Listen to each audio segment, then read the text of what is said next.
To configure the IP address on the network-enabled device, you'll need a serial port, serial connection, and a terminal emulation program such as TerraTerm or HyperTerminal. You'll need to configure the serial connection to 9600 baud, 8 data bits, no parity, 1 stop bit, no flow control. Next, you'll need to hit Enter on the keyboard until prompted to log in. For this example, we'll use the default username and password of APC all lowercase, but yours may differ. After you've logged in, we'll next use the TCP/IP command to enter a non-routable network address for the card.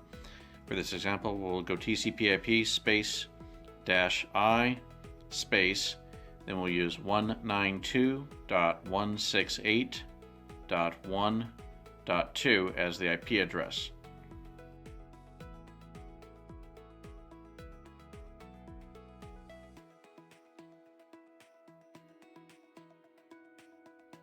After putting that IP address, you'll hit space -S space, and for the subnet mask we will use 255.255.255.0.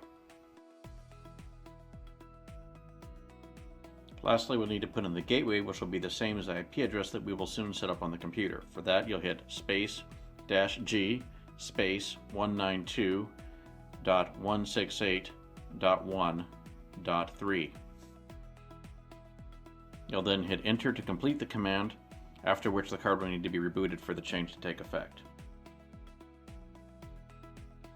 To reboot the card, we'll need to type the command reboot, followed by Enter. The card will then prompt you to verify it by typing in the word yes, Y-E-S, hit Enter to verify that, and the card will then begin to reboot. For this next step, we'll need to set up a static IP address on the computer that's on the same network as the network-enabled device. Under most Windows computers, you'll find this under Control Panel, then Network Connections, and then Local Area Connection. You will then right-click your connection, choose Properties, and scroll down to where it designates TCP/IP and choose Properties there. In the TCP/IP Properties section, we'll enter the following information. You'll check the radio box that says use the following IP address. For the IP address, we'll use 192.168.1.3. For the subnet mask, we will use 255.255.255.0, and for the default gateway, we'll use 192.168.1.2, which is the same as the IP address used in the network-enabled device.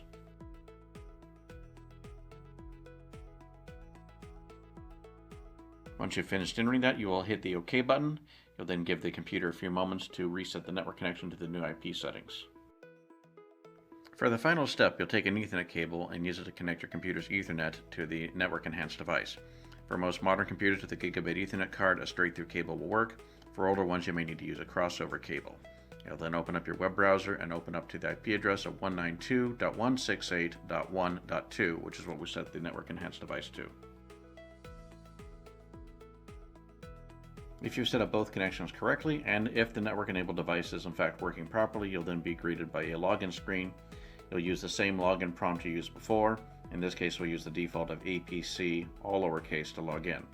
Once you get to the next screen on the web interface, you'll know that the card is working properly and you were successful.